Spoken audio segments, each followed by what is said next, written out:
Hai, kembali lagi bersama saya Ruli. Terima kasih sebelumnya sudah mengklik video saya.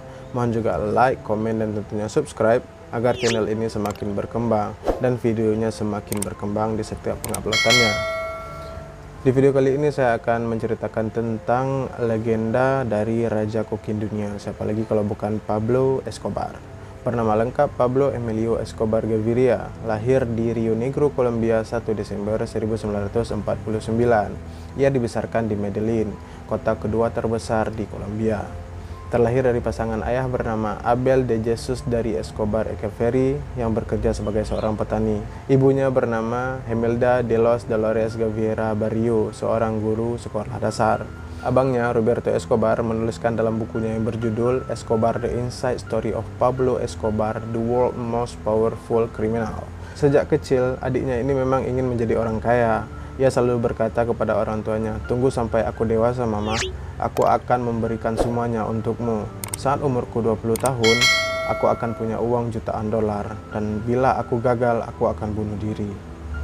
Dari sebelum dunia mengenal dia sebagai Raja Kokain, Escobar sudah memulai aksi kriminal kecil-kecilannya dengan menjual rokok ilegal, jual lotre palsu, bahkan sampai nyuri batu nisan. Juga nyediain ijazah palsu dan mulai mencuri mobil yang menyebabkan dia ditangkap untuk pertama kalinya tahun 1970. Dan hal itu tidak membuatnya tobat. Escobar menikah di umur 26 tahun, yaitu di pertengahan tahun 1970-an dengan gadis berusia 15 tahun bernama Maria Victoria Henao. Dia dikaruniai dua anak bernama Sebastian Marroquin dan Manuela Escobar. Pada awal tahun 1970-an, kartel kokain Chili memindahkan fasilitas produksinya ke Kolombia. Setelah pemimpin Chili, Jenderal Augusto Pinochet, menutup semua pabrik kokain di negaranya. Karena hal tersebut, produksi jadi terhambat, membuat meledaknya permintaan kokain di Amerika. Kartel Medellin langsung mengisi kekosongan stok ke negara paman Sam tersebut. Diawali dengan Miami dan Florida, lalu meluas ke seluruh Amerika hingga ke negara-negara di luar Amerika. Mereka pun diuntungkan dengan melimpahnya pohon coca yang menjadi bahan dasar pembuatan kokain di hutan Kolombia, memungkinkan mereka untuk memproduksi kokain secara besar-besaran. Pada awal tahun 1980, kartel Medellin telah mendominasi pasar kokain dunia. Menurut Wikipedia, pada masa kejayaannya, 80% pasokan kokain di Amerika adalah milik kartel Medellin. Dan kartel Medellin adalah kartelnya Escobar. Pengiriman pertama Escobar menggunakan kapal kecil Paper P-18 Super Cup. Tahun kedua dia sudah menggunakan pesawat Casana, lalu semakin berkembang hingga menggunakan puluhan pesawat dan kapal selam. Dia dan rekannya bernama Carlos Leder juga membangun gudang penyimpanan sekaligus tempat transit kokain seludupannya di sebuah pulau pribadi bernama Norman's Cay yang berjarak beberapa ratus mil dari lepas pantai Florida. Pada puncak kesuksesannya, Escobar dapat menyeludupkan 15 ton kokain per hari dan menghasilkan sekitar 420 juta dolar per minggu. Hingga dia masuk dalam daftar 7 orang terkaya di dunia selama 7 tahun berturut-turut, yakni dari tahun 1987 hingga 1993, itu pun karena dia sudah meninggal. Kekayaan terakhir Escobar tercatat sejumlah 30 miliar dolar. Belum lagi ribuan aset yang dia miliki, ratusan pesawat, puluhan helikopter, puluhan kapal laut, kapal selam, rumah, dan tanah di mana-mana. Tidak ada yang mengetahui total kekayaan Escobar secara pasti. Saking banyaknya aliran uang yang masuk padanya, Escobar tidak bisa mencuci atau menyimpan uangnya di bank karena uang yang masuk lebih cepat daripada proses itu. Oleh karena itu, Escobar menyimpan uangnya itu di dinding-dinding bangunan rumahnya ataupun ditanam dan ditumpuk di gudang. Salah satu bawahan Escobar mengatakan 10% dari uang-uang itu akan hilang setiap tahunnya. Itu karena dimakan tikus, rusak karena air, jamur, dan sebagainya. Juga tercatat, Escobar menghabiskan ribuan dolar dalam sebulan hanya untuk membeli karet gelang untuk mengikat uang-uangnya tersebut. Salah satu properti yang paling terkenal darinya adalah rumah hunian pribadinya dengan nama Hacienda Nápoles. Dengan luas ribuan hektar dengan fasilitas gila-gilaan, lapangan sepak bola, arena adu banteng, patung dinosaurus, lapangan terbang, lapangan tenis, serta kebun binatang dengan sekitar 200 hewan di dalamnya, seperti jerapah, singa, kuda nil, burung unta, zebra, gajah, dan unta. Di mana dia mendapatkan binatang-binatang itu dengan cara ilegal, penyeludupan. Dan biaya pembuatan istana tersebut diperkirakan mencapai 63 juta dolar. Dengan uang super banyak itu, Escobar tak lupa akan dirinya dahulu. Dia sampai dijuluki Robin Hood-nya masyarakat miskin di Kolombia. Suka membagi-bagikan uang kepada masyarakat miskin yang ia temui, membangun gereja, membangun lapangan sepak bola, dan juga membangun rumah bagi orang miskin.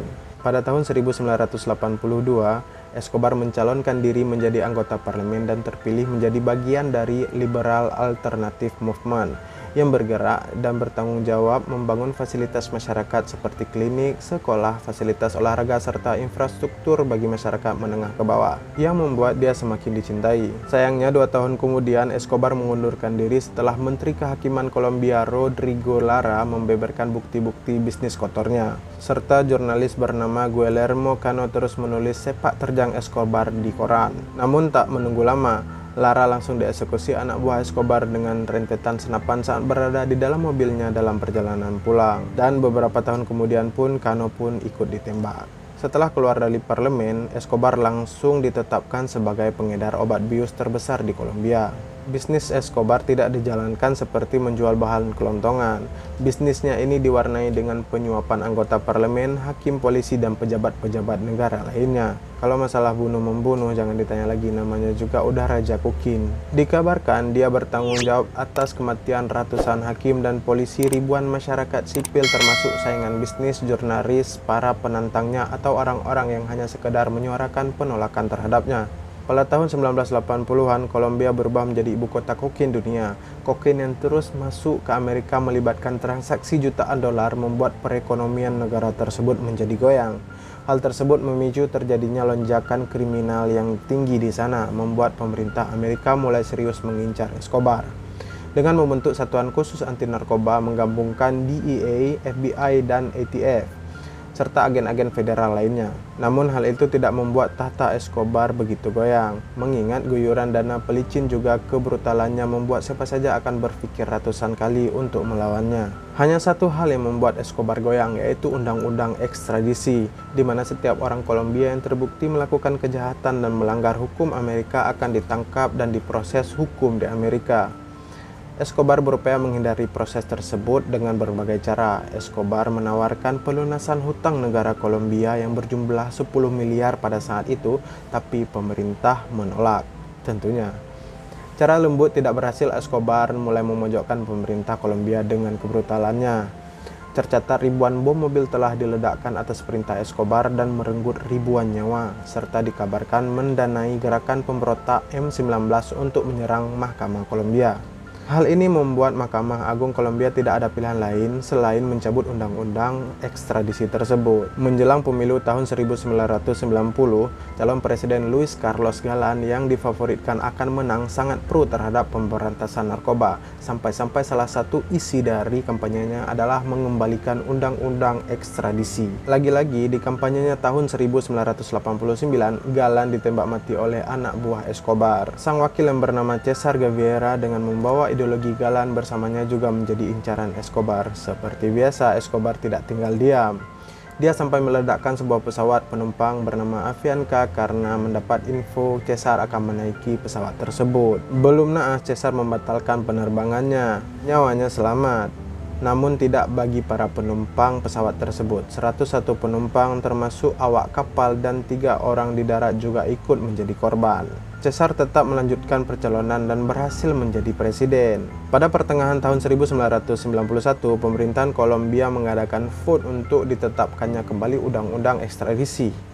Dengan hasil yang di luar dugaan, undang-undang tersebut tidak bisa diberlakukan lagi, mungkin mengingat dan menimbang konsekuensi ke depannya. Setelah beberapa tahun melarikan diri, entah apa yang dipikirkan oleh Escobar, dia menawarkan negosiasi pada pemerintahan Kolombia. Escobar akan menyerahkan diri tapi dengan syarat dia hanya akan dihukum dengan tuduhan perdagangan narkoba biasa, yaitu penjara 5 tahun. Lalu dia akan dipenjara di penjara yang dia rancang sendiri yang diberi nama La Catedral. Pemerintah Kolombia pun menyetujuinya. Lagian ada option lain. La Catedral sendiri tidak cocok disebut sebagai penjara karena sangat mewah. Terdapat lapangan bola, lapangan basket, bar, meja biliar, sauna, pokoknya semua fasilitas hotel bintang kejora ada di sana. Bahkan Escobar tetap bisa menjalankan bisnisnya di dalam sana karena lengkapnya alat komunikasi. Terletak di atas bukit di daerah Honey Valley, Tenggara Medellin, lokasi itu dia pilih agar dia bisa melihat keluarganya selalu yang berada tidak jauh dari lokasi tersebut. Dan sering juga dia meminta anak buahnya itu untuk menerbangkan keluarganya menggunakan helikopter di atas La Katedral. Selain para sipir yang telah dipilih oleh Escobar, tidak ada yang boleh mendekat sejauh 3 km dari La Katedral. Setahun Escobar bertingkah layaknya anak baik-baik, namun tahun 1992 dia ketahuan ikut andil dalam pembunuhan anggotanya yang berkhianat. Pihak pemerintah membatalkan perjanjian dan berniat memindahkan Escobar ke penjara lain, tapi dia berhasil melarikan diri dari terowongan yang sengaja ia siapkan apabila situasi genting. Ya, orang penjara itu dia yang bangun. Perburuan besar-besaran terhadap Escobar dilakukan Kolombia dan Amerika. Di dalam pelariannya pada musim dingin, putrinya mengalami kedinginan. Tanpa ragu, Escobar mengambil jutaan dolar di dalam berangkasnya hanya untuk membuat api agar anaknya tak kedinginan lagi. Setelah bersembunyi berbulan-bulan, tepatnya sehari setelah Escobar ulang tahun, keberadaannya diketahui. Ia berada di sebuah rumah sederhana di pinggiran kota Medellin. Ratusan anggota dikerahkan, baku tembak tak terelakkan. Escobar sempat lari bersama pengawalnya menaiki atap, namun masa Escobar berakhir di situ. Ia terkena beberapa tembakan dan yang paling fatal adalah di kuping yang menembus kepalanya. Para prajurit yang berhasil menjatuhkan Escobar terlihat sangat senang karena telah berhasil menumpas Raja Kokain tersebut. Tapi tidak bagi masyarakat miskin Kolombia yang sering disantuni oleh Escobar. Setidaknya 25.000 orang datang saat pemakaman sang Robin Hood dari Kolombia tersebut. Ada sebuah teori konspirasi tentang kematian Escobar. Teori tersebut menyatakan kalau Escobar tidak mati di tangan para prajurit yang memburunya, melainkan dia mati karena menembak dirinya sendiri. Orang-orang terdekat Escobar mempercayai hal tersebut karena Raja Kokain dunia pernah berkata semasa hidupnya kalau dia merasa terdesak, dia akan menembak dirinya sendiri tepat di telinganya. Begitulah kisah hidup sang legenda Raja Kokain dunia yang dimana dia menjadi satu-satunya kriminal terkaya di dunia hingga saat ini. Saya Ruli mohon pamit, ciao.